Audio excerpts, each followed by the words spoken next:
security has always been an encumbrance. We think of it, it's like, oh, you're the security guy, right? Oh, you're him. And it reminds me of uh, the program Seinfeld, and it's like Newman, and it's like, and you feel like that as a security guy. It's like, ah. And I can't tell you the number of phone calls that I would make, and it's especially hard and tragic, when somebody calls you and goes, "Hey, I need you to prove this," and it's like, and then someone in leadership, executive leadership, leans in and says, "Hey, I really need you to approve this." It's like, but I can't. I mean, we're going to jeopardize the security of our organization. When you start talking about cyber physical integration, it becomes even harder because it's no longer, hey, someone's going to lose their data. It's a, hey, someone's going to lose their life.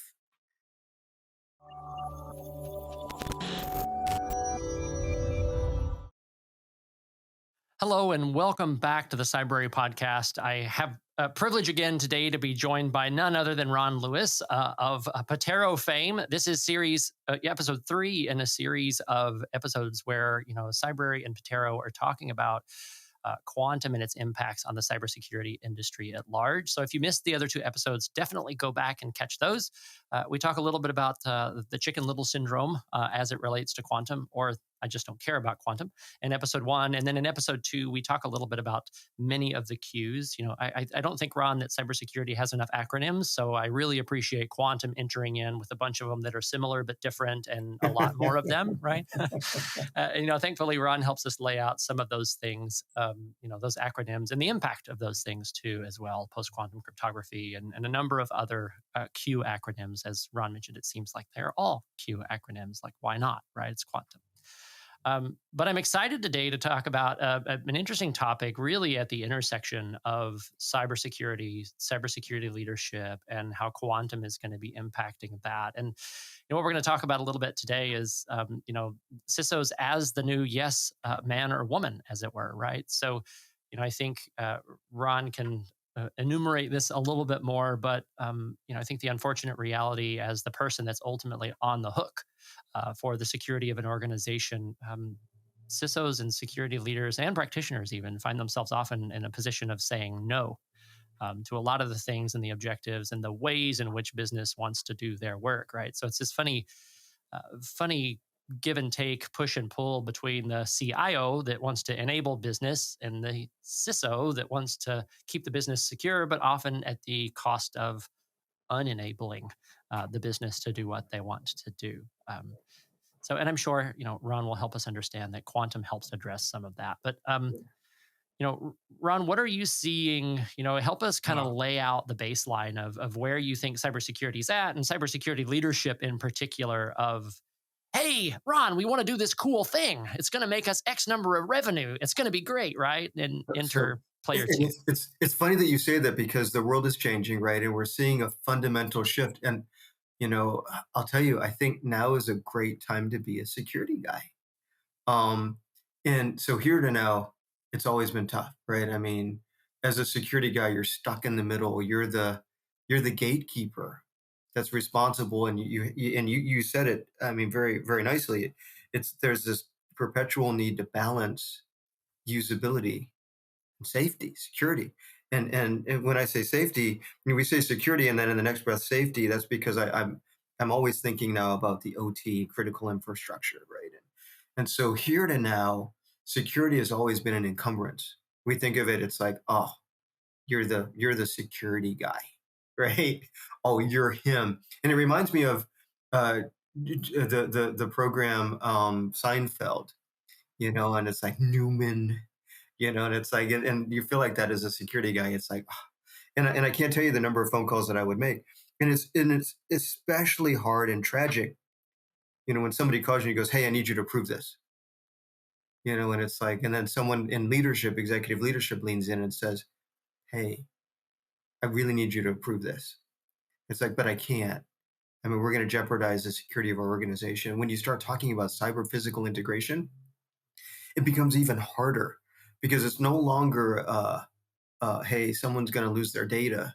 It's a, hey, someone's going to lose their life, right? But I think a new day is dawning in security, where, we get to be the good guys for once, right? And we're looking at these emerging technologies as enabling technologies. And so, and I love the titles, the CISO, the new yes man, right? Man, as a security guy, I love to say yes. It's just hard, Yeah, and and it's tough too, right? So when you're in that position and you're having to, the impact of this is of the most severe, potential loss of human life, and then when you factor in that, yeah, but its impact times probability helps us calculate our risk, and then, oh my gosh, like when when executive leadership wants to do something, and you say, well, yeah, but we can't because something might happen.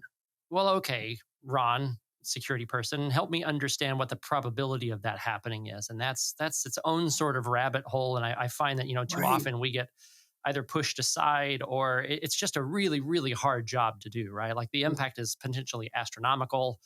I don't really know what the probability of it is, but I'm telling you we shouldn't do it.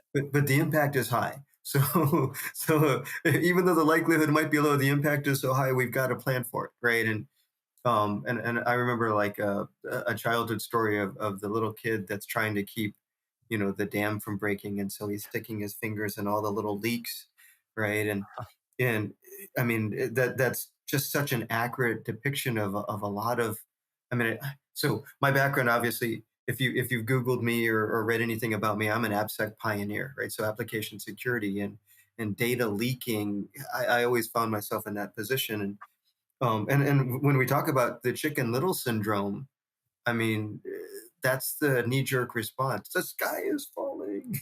There's a flaw, and I love that. So I go back to as we start talking about things that quantum can do. We often talk about quantum as a threat, but I love that today we're going to talk about quantum as a good thing, not as a bad thing. And so love that. I think a lot. So I don't know. I was thinking about buying a Tesla, and if not a Tesla, an electric vehicle because it's kind of all the rage now. And it's funny because it brings about a lot of thoughts about security. You Mhm. know, we think about things like removable storage and USB drives. I don't know if so. When you think about, man, what can happen if I stick this USB drive in an unknown USB port? I saw a report that said uh, general hygiene practices for mobile devices. Don't plug your phone into a public charger. But we're going to take this like 50, 60, 70, $100,000 automobile, and what are we going to do? We're going to plug it into a public charger, and we're going to hope that the only thing that happens is my battery gets charged on my car, right? And so there's some security issues there that really have me thinking. And then security guys are looking at the whole EV charging. What kind of attack vectors does that open up for malfeasant, bad actors? You know, can I poison a car and have an impact on the critical infrastructure? The power grid. Mhm. And what about self-inflicted denials of service when a whole bunch of people suddenly are plugging in cars into these chargers? And yeah, I know. I mean, the electrical engineers will tell you, I'm a cyber engineer. The electrical engineers will tell you, we got this, we got it covered. But the potential for a catastrophic event is pretty high, right? And the impact of that is, a staggering potential for loss of life. Not from the EV chargers, but imagine, I mean, if the power grid were to go down, it says like in 3 days, the impact on loss of life is severely high. So, but anyway, Yeah, most definitely. I wonder, we talked a little bit about critical infrastructure and some of those things, and I know help me understand, and let's talk a little bit about, particularly in these manufacturings, the ICS, critical infrastructure. Like, can the CISO just say no? Like, no, we're not gonna hook all this stuff up to oh the internet man, because that's how we secure it. No, we're not gonna be transmitting this data across the web. No, we're not like they can just say no, and it's critical infrastructure, right, Ron? So you'd think they would simply be able to just say no, but we both know that we doesn't hold need up. So why does that break? something we need to do is set up support groups for CISOs, right? Especially after the Uber, Mr. Sullivan was, convicted for whatever. But, so CISOs are dealing from shell shock. You know, I can't tell you the number of times that I get pulled into a meeting where, the CTO comes in and goes, "Hey guys, I had this great idea. We're going to implement digital twinning."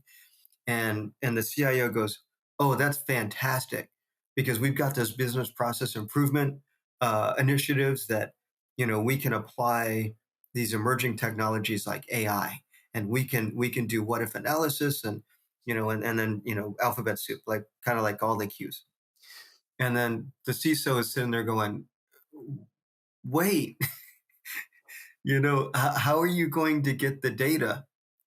And I see this a lot where more often than not, and it's kind of scary to me, is we see environments where the CISO caved and said yes.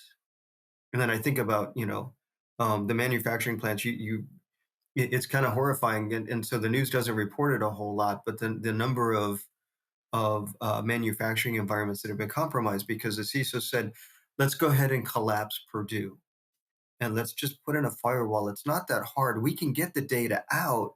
We don't need all these layers of segmentation. We'll just put in a single firewall. It'll be great." And then things like the Colonial Pipeline breach, JBS, the meatpacking plant. And look at Colonial Pipeline ransomware and JBS ransomware attacks, and the impact on two critical things, right? Um, what amazed me, and what was horrifying at the same time. So amazingly horrifying, if that's a thing. Um, the Colonial Pipeline on the southeast, right? I mean, the impact to the consumer was amazing. I mean, amazing.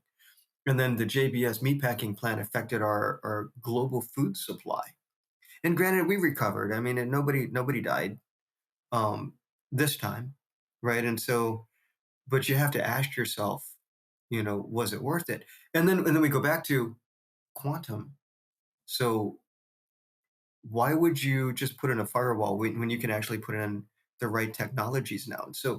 And that brings up the other point, right? So CISOs tend to, and I say that we have to have a support group for CISOs and security guys, because you do the right thing and you say no to the bad idea, but then it comes back to, but we've already invested in this. We've invested n number of millions of dollars because it was the right thing to do, and we're trying to show value to our shareholders, and yeah, that's fantastic. But the poor CISO is trying to figure out, how do I make that work? And so sometimes, and that gets us to the second answer, which is not no, or an emphatic no. It's a yes, but you know, okay, I'm going to tell you yes. That way you don't fight with me. And I'm going to tell you, okay, yes, but here are the conditions. And then everybody leaves the meeting happy until the implementers go, wait, I can't, I can't do anything with all of these conditions. You might as well have just said no. And the CISO staff goes, you got me, you know? Yeah, and it is interesting too, right? So from a critical infrastructure, and you mentioned two really recent relevant mentions, for one affecting our food supply, one other affecting our energy supply, and there are any number of other critical infrastructure sectors that can be impacted by these things. But it is, I think, really interesting to me as well when some of the work that those teams are wanting to do to get telemetry, to have better integrated systems, is in the name of safety in and of itself, right? So when you've got this huge infrastructure of pipelines that you have to manage and maintain, you probably want to know when a valve or a pressure regulator is not working the way that it needs to so that you can do something about it. And it's out in the middle of nowhere. So I've got to go in and plug in this really simple firewall that has a little 5G card in it, and it's going to be totally fine. But right, so it's tough, right? They need that telemetry to do the job of keeping us all safe because nobody wants the pipeline to blow up right next to their house. But then it's like, so, okay. But how do we do it? Right? How Yeah, do we accomplish this? Right? And so it's funny, the number one statement, or the number one need that I hear from CISOs, especially in the manufacturing arena, critical infrastructure, it's the same. I mean, we should write a song. It's like, I need insight and visibility. Insight and visibility. That's what I need. And it's discussion after discussion after discussion. And it's to the point to where I walk into a meeting and the CISO goes, "You know what I need?" And I go, "Insight and visibility." And then there's this like dramatic pause. Yes. Yeah, we totally should. There's totally should be a YouTube video riff on that. That would be a great song to put into the space, without a doubt. So great. And We've got so, these systems that we need. Let's say we've got a chemical processing plant that processes chlorine or ammonia. yeah, Obviously, you need all the telemetry from all the systems that are there. And is it accurate to say, generally, in your opinion, that a lot of those systems, some of the concern now is that we want to be able to monitor them remotely. So where they're hooking them up to the public internet in one way or another so that we get the telemetry that we need from them, which introduces a whole new network attack vector into all of them. But again, we need that information to keep everybody safe. But the technologies weren't really built for that. They were never intended for that. Security wasn't really a consideration because they were never really designed to be connected to the network, the public network in the first place. yeah. Well, I mean, security is generally tends to be an afterthought. I mean, it's a mistake. I mean, Bob Metcalf, when he designed Ethernet, it was all about data sharing, right? Connecting a bunch of things together, and security was like, we're trying to share. Why do we need security? And then we built a whole global ecosystem on something that wasn't secure, and then we tried to wrap it in security, right? And so that it's inherently flawed. And so the manufacturing environments were all about, industrial evolution and automation. And so you know, Purdue and the Purdue model coming out of Purdue University. Thank you very much, 1972. Um, I, I think it was 72. I could be wrong on that, but it was in the early 70s, and the idea was let's put in some safeguards. Mhm. We've got sensors that are collecting data that are directly affecting the line and the equipment on the line, and then let's put in something that can monitor the line, and then we also have all of the stuff that's collecting data from a factory perspective, and that was about as far as we got, right? And it's like, well, we want to make sure that, dude, I love the I Love Lucy show. If you ever seen the show where her and her best friend, and the name escapes me now, I'm Ethel. Ethel. So Ethel and Lucy are at the chocolate factory making, and they're just eating all this chocolate, right? Because it's like we can't get it in the packages fast enough, and they just, I mean, they do so much damage, and in a way, Purdue was designed to prevent one one misperforming actor on a line can't, mess up the whole line. One bad sensor or one bad motor or one bad controller doesn't affect the output completely. And then the plant manager being able to supervise everything. And so going back to the Lucy and Ethel, in the show, the foreman comes in and is like, what are you doing? But in reality now with Purdue, the plant manager is looking at, all of the chocolate on all of the lines and going, hey, there's not enough chocolate, and exiting that end of that production line. So Lucy and Ethel must be eating it. And so that's kind of, and so we went, okay, so we've got all these layers of isolation or segmentation. NIST 882 calls for layers of segmentation, for critical infrastructure. And and the idea goes back to kind of castle and moat, and the idea is defense in depth. You have to compromise, layers 5 and 4 to hit the DMZ. Then you have to compromise the DMZ to get to layer 3. You have to compromise layer 3 to get to layer 2, and then layer 2 is where the real damage could occur. And so the target is layer 2. By collapsing Purdue, you stick a firewall in front of layer 2, layer 3, and eliminate the layers of segmentation is a very scary thought.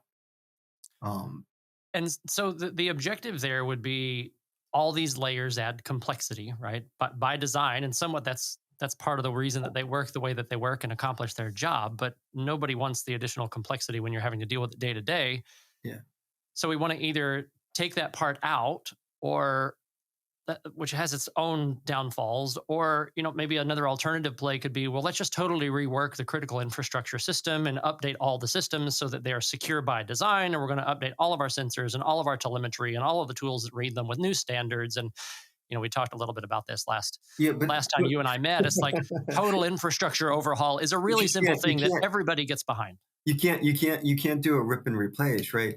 And I think about, so Purdue has layers. They're like ogres. Ogres have layers, right? And in a nod to Shrek and Donkey. But but you can't. a lot of these controllers are built in the 70s and 80s. Some of the modern ones built in the 1990s, but we're still talking about technology that that's hard to maintain from a security perspective. I mean, you think about the age of that equipment, and then you think about ripping and replacing with what? Um, my dad used to tell me when I was a kid, you don't fix something that ain't broke, you know, and that mentality is in a lot of these manufacturing environments. We're not going to replace something until it breaks. And a lot of the manufacturing environments that I've got to survey, do hands on. I mean, they're no kidding, right out of the 1970s. You know, Mhm. kind of like a Jane Fonda movie. You know, the Silkwood or something. You know, and you walk in and it's just amazing to me. And then you think about, well, if we were going to update these, what are we going to update them with? Right. And so I think, but there's some solutions, and so there's some interesting things that are going on in OT security right now. Um, that's better than collapsing Purdue and just sticking a firewall in the middle of it all. Mhm. Right. Um, so there's a group there that's doing some amazing work in the idea of a hybrid Purdue. And I say hybrid Purdue, and that can mean a lot of things to a lot of different people. But the idea is you still keep, layer zero separate segmented out, layer one segmented out, layer two segmented out, layer three, etc. And then, but instead of having this stack design like Legos that are built up on top of each other, they use a hub and spoke design. And at the very center of this design, this distributed design, uh, is this a data movement plane. And so each one of these layers can communicate with the other layers. So layer zero can talk to layer one, but it goes through this hybrid, data collection layer, if you will, the juicy center. And so everything flows into that juicy center. So 0 to 1 goes through the center of the hybrid Purdue, and data can flow in from layer five, and then the center makes the decision whether or not that data is allowed to flow to the lower layers of the Purdue model. And that's a fantastic idea, um, but it falls into the yes, but it's a great idea, but there's some concerns there, right? You have a single point of failure of all of your controls and a single point of attack that's reachable from the outside world through layer five, right? So you compromise one layer. And so the idea that things are segmented out and that you've got rules, but can that be tampered with? Is that ripe for a distributed denial of service attack? How can you impact that critical infrastructure environment? So I think that's an area that shows great promise, and just amazed at what the guys that are working on hybrid Purdue are coming up with. And so great first start. Maybe nest that a little bit, and then going back to, I mean, that might be a really good place where you could put something in like PQC, and then use quantum as an enabling technology, where the communication is only allowed through known entities, through an heavily encrypted communication, fortified communication, using something like post quantum cryptography, Mhm. and then not using the post quantum cryptography as a transmission data and motion protection, but as a mutual authentication broker, right? And so, the key management, you Mm. being used to establish identity in a non-disputable fashion. And so, I think that might be a good addition to that hybrid Purdue. I see Yeah. another. Then there's another application, and that's zero trust. And I see great potential for extending layer two, layer three of the Purdue model using ZTNA. And essentially, what you're doing is you're joining uh, a protected external resource to a logical extension of layer two or a logical extension of layer three, not both, right? Because you still want to have those layers of segmentation in there. And so, a lot of progress being made with zero trust network access, and some really good vendors out there. From a ZTNA perspective, Netscope is fantastic. From that perspective, and they're making phenomenal strides. Um, but when you start talking about stuff like that, so critical infrastructure, you wouldn't use the hybrid Purdue if you're. I see a lot of edge implementation, and I think that's fantastic, right? And so using an edge architecture near edge to provide Mhm. low latency data collection, so near real time, ultra near real time, and then using something like ZTNA to move the data into an analytics environment is probably not a bad solution, and seeing some good progress being made in industry there. Circling Um, back to your initial comment about that using, post quantum cryptography or PQC, that's interesting, and make sure I'm aligned here in understanding in that um, using PQC to basically handle identity management reduces the overhead and the load of trying to transmit that level of information over the existing infrastructure, right? So we do it as the initial, are you a known quantity? Do I trust you? Yes, I do. Let's fall back to trusted channel, but that's not necessarily quantum enabled because we've handled that identity negotiation at the quantum level. So we've leverage some of the benefits of quantum technologies yeah, in the lowest impact way possible. And then once we've done that, we're going to fall back. It's the same way we do yeah, asynchronous and synchronous key negotiation, right? We do yeah. async up front because it's easier to do, but it's slow and time consuming. And we're going to Yeah. fall back to a synchronous key post that. But well, we're going to get flamed, right? I mean, so there's going to be hopefully millions of guys who watch this, and they're going to go, "Will, Ron, that's crap. That's not going to work." Layer two is all PLCs. How on earth? I mean, we can't do identity management at layer two now because the limitations of compute complexity on the PLCs, right? And so I do a lot of work with PLCs and labs and whatnot, a lot of design stuff, and so yes, that is 100% a challenge. And so, but it doesn't eliminate all post quantum, right? So there are solutions out there in the post quantum in the PQC world that are designed to run on PLCs, just not mainstream, today. So there's a lot of PQC solutions that are emerging in the market, but one of the things that they tend to share is they're pretty heavy, and that type of solution won't work in PLC. And then there's a lot of solutions today that are trying to do identity management for PLCs, and they struggle, under even just TLS type, any type of asymmetric. So, and you have to have an asymmetric solution in order to use your encryption as a means of identity management. But as we start talking about identity being the new perimeter, and that's kind of one of the tenets of zero trust, then you need to establish a solution that can actually do that on a PLC. Layer three is not as complicated because you do have workstations in there that have the capability and that can act as like a gateway to layer three. But it becomes uh,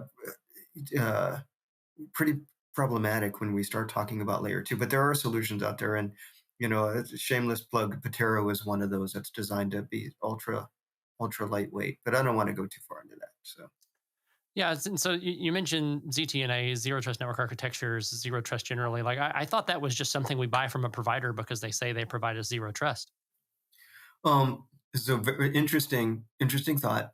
So Clearly, a little bit of sarcasm on my part, right? I think many of the viewers have been to plenty cybersecurity conferences or seen plenty of marketing materials that espouse that zero trust is a feature that you buy from a particular provider, and Well, it's and certainly there's not. some, and I'll tell you that there's some challenges with a lot of the zero trust implementations that I've seen as a security practitioner.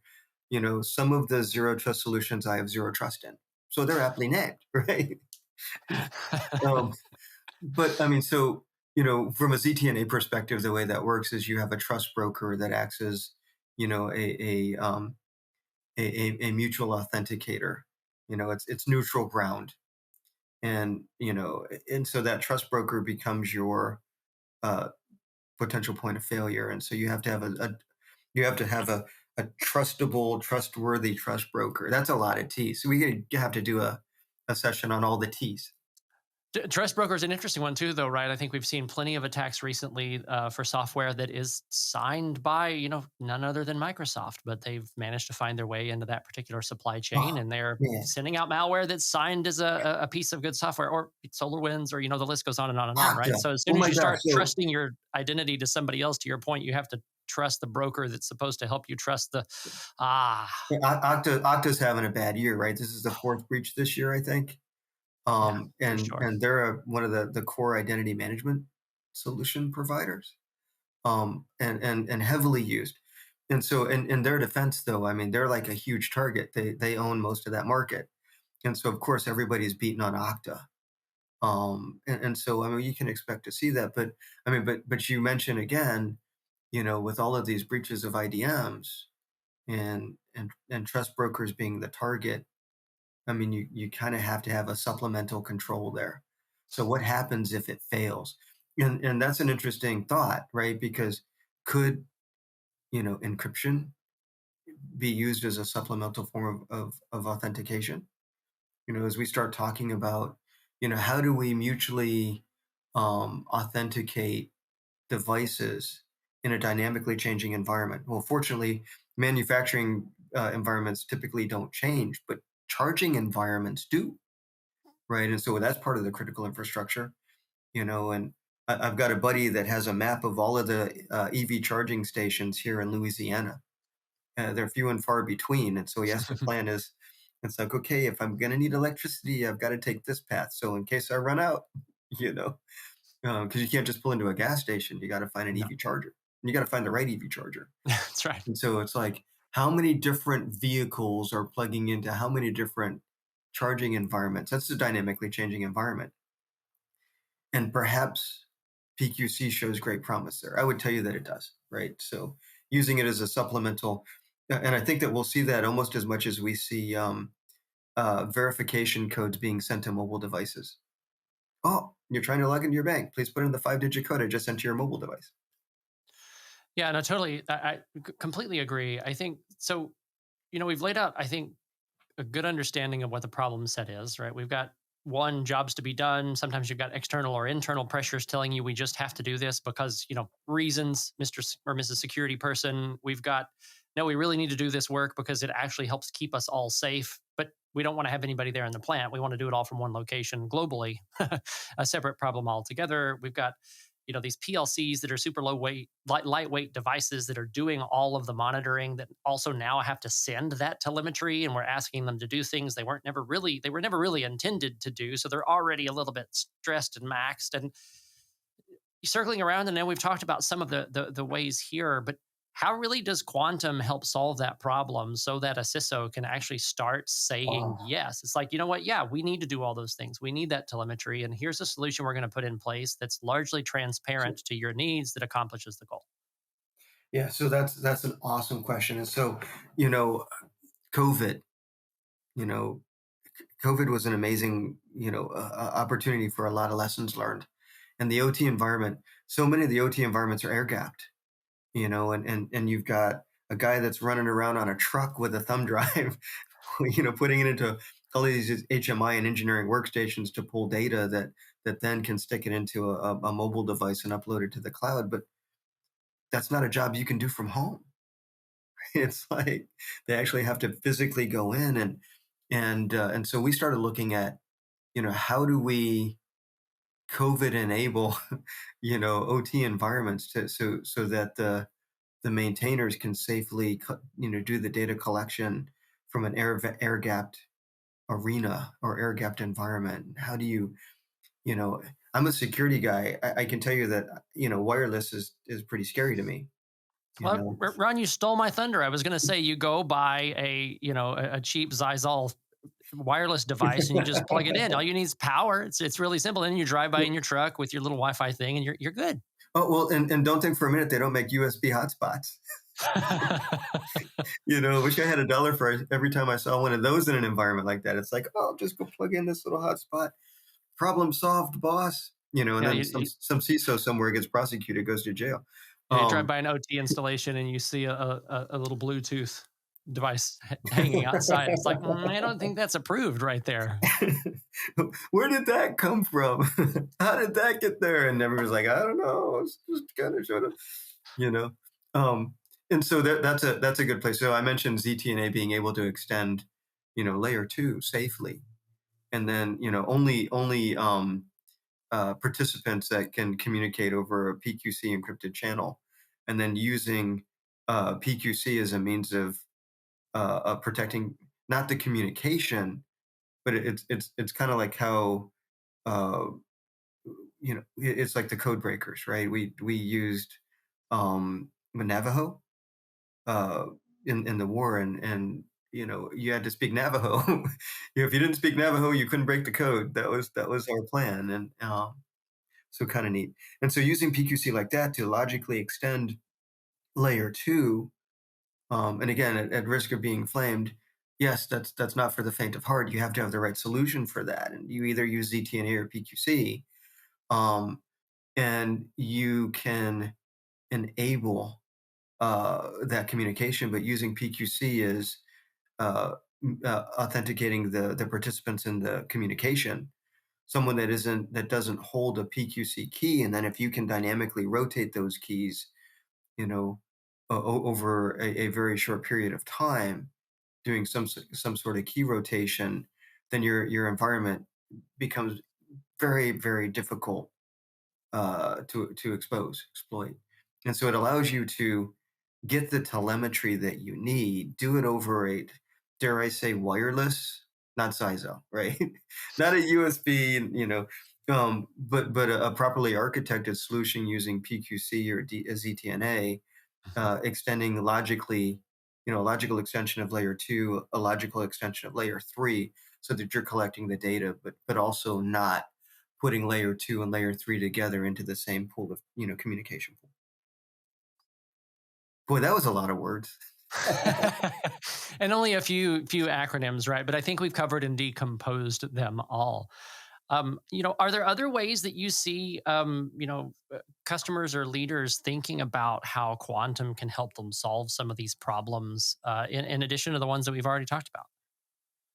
So yes, so there's a lot of folks that are looking forward to quantum, compute capability from a data analytics perspective. And so the CIOs are getting excited about, all of the ways that we can leverage AI over quantum, um, in order to glean insights that we miss. As humans. We've got all of this data, and we can't necessarily correlate it all.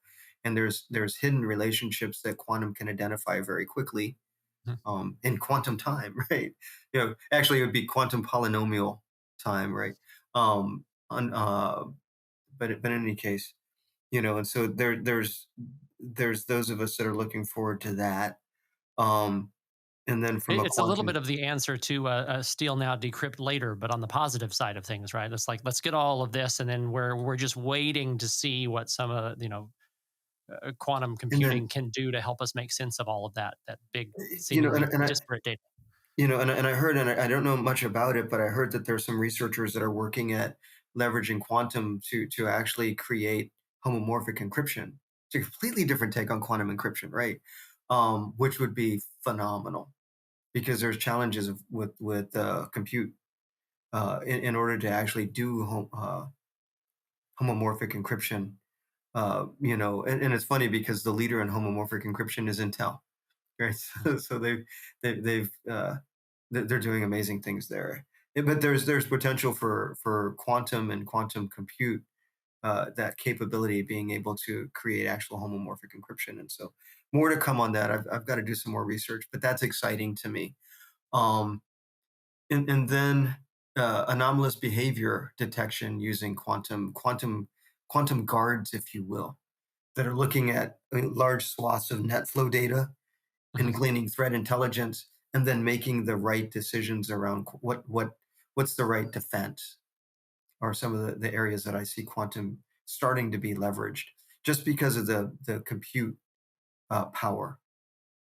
So Understood. I know, we've talked about this, I think, a little bit off and on in the two episodes up until now, and I wonder, probably not surprising that it comes up again. Like, help us understand, like, look into your crystal ball, as it were. We've already produced a couple of places to get flamed, so why not produce another one, right? All press is good press, as it were. And kidding aside, how what's the event horizon for some of these things? Are these things that you think security leaders just need to be aware of and be thinking of and be planning for and be thoughtful about and informing themselves on? Are some of these things that you may have mentioned more near term than others? Are we still looking at yeah, sorry, your devices that are collecting telemetry are ultimately going to all have to be replaced. There's just no way around it. Get over it. Is So it kind of, where are things at in from where you okay, sit, right? so I mean, yeah, much closer to the problem. so awesome question. And so human behavior is a wonderful thing, and uh, behaviorally speaking, the OT environment is going to stay behind. It's just, I mean, it's too costly, too painful, too disruptive to rip and replace. So we have to build on the foundation that we have. And so, from a CISO perspective, that's where you need to start looking at what are the technologies that we have today that can act as short, that can shore up or gap the need today. And I think PQC is the right answer for that. So put PQC gateway in front of the legacy environments. Perhaps use ZTNA. PQC to me shows greater promise, the right PQC solution that can fit on a PLC, so I don't get flamed by the naysayers. Um, but having the right solution that exposes legacy infrastructure in a safe and predictable fashion. Resiliency, reliance. Those are the things that are kind of important. And then as we start looking towards the future, there's a whole host of emerging technologies that the event horizon is probably 2 to 3 years. I think doing something now, especially from a critical infrastructure perspective, so that the CISO can become a yes man, right? Would be like, so how do I get the data out of my critical infrastructure so that I can do my digital twinning, for example, my what if analysis? Okay, so leverage PQC for that, leverage ZTNA for that. Either one, right? PQC is my favorite. I think it holds a lot more water because you can do your identity management a little bit better, and you're not relying on a third party trust broker that's constantly under fire, right? So Yeah, that may not be quantum resilient themselves. So, You should which ask. might, yeah, and the last thing you want is all your eggs in one trust broker basket, right? Because they're a heavy target. I mean, they're constantly being attacked, right? And so PQC has a little bit smaller attack surface, so I tend to gravitate towards that route. But again, you also have to find the right solution. Um, and so there's that, and that would be the immediate. That would be what I would recommend is this year, you know, and if not this year, budget for it for next year because it's going to become. And then in the critical infrastructure, you should have it budgeted for this year anyway because it's now a federal requirement. So probably already in your budget. If it's not in your budget, definitely put it in your budget for next year. And while you're thinking about time frame and budget over the next several years, start looking at advances in quantum threat detection, right? Because I think that's gonna. I see a lot of research being done that at the universities, and we see technology evolving very quickly, like with IonQ, and now there's a carbon neutral quantum computer that was just funded uh, and making phenomenal progress. And then using that from a threat detection, threat prevention perspective. I think we'll probably see, IDS, IPS that's going to be quantum based. And I think we'll see that in the next 2 to 4 years. It is really interesting too, right? I know this is a common retort, and I'll totally own that. But it is a little bit of a situation of as well, like how much can you afford not to spend?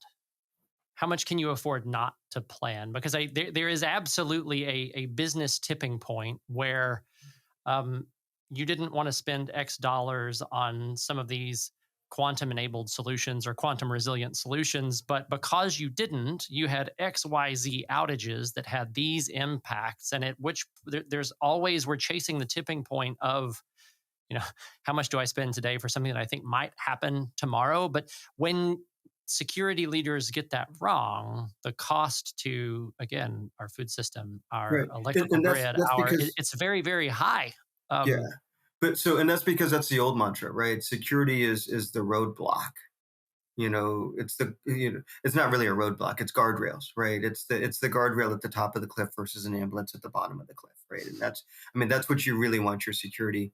If you're going to use an outdated, mental picture, that's kind of the picture that you want. The rails around the top of the cliff versus the ambulance at the bottom.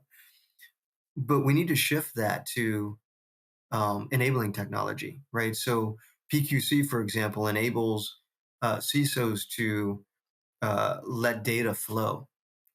Fly, be free.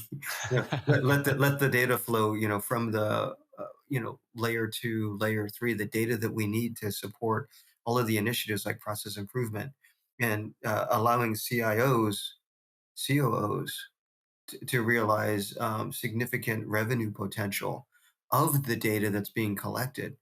Now we're able to get that data out where it needs to be in a safe fashion. And so then it becomes enabling technology. And it's like, what is the return on investment Mhm. of that enabling technology? And I think we're starting to see that shift. And so that's why I started with, it's a great day to be in security, because there's daylight, the dark days of being the no guy, and worse, the no guy that's affecting the bottom line. you know that's a very painful place to be. To now it's like, ta-da, the clouds have parted, the sunlight's shining through, the angels are singing. And and it's not just because of quantum, right? But it's because security is being viewed in a different light. Mhm. We're not, we're not the first line of defense, last line of defense. Now we're jumping in alongside our peers, working hand in hand to accomplish a common goal, um, faster, more effectively, more efficiently, and safer. Right. I do And think it's so, really interesting too here with like a number of these quantum technologies that is as the marketplace and the solutions continue to grow and evolve. Like we could point to countless examples over history that are technical and their nature that as they mature, costs go down. So yeah, we may be on the leading edge of this, but it's in some ways I'm thankful that we have critical infrastructure that to a certain extent just kind of has to pay for some of these solutions, and they're forced to be early adopters of some of these things because they drive that innovation, they drive the reduction in costs of a number of these things, and as they mature, they'll just get more affordable, which totally changes the risk calculus, which completely changes the discussion for organizations. Like the time will come when, in my opinion, the discussions around quantum are completely different because the technology is more mature. It's been seen by others in more organizations. The costs are beginning to reduce. Like, as an example, I think of solar, right? It's like when fossil fuel energy is super cheap and solar is net new and it's expensive. Well, no, nobody's going to adopt. When you hit a point where fossil fuels start to get really expensive and it's really cheap to produce solar, and oh, by the way, the energy is clean, then there's a place where the economics change completely. And I think where we will continue to soldier down the path where the same begins to be much more true for quantum enabling technologies. true. And that's not true for every quantum technology today. I mean, so the quantum technologies that build on top of existing infrastructure and makes it better. I have a friend that says her favorite saying is, when she's talking to her team, she says, "Yeah, even better if we're going to have an even better if discussion, right? And I want you to tell me how I can make this product even better if." And so if we look at quantum from a even better if, our critical infrastructure would be even better if we could safely get the data out of layer 2 and layer 3, so that we could realize the revenue potential of that. And then we can re-engineer our processes, we can re-engineer our product, and we can find ways of reducing cost, ways of reducing environmental impact, and doing good in so many different ways. And all brought to you by quantum. There needs to be a Q abbreviation for that, I'm sure, a Q tagline there.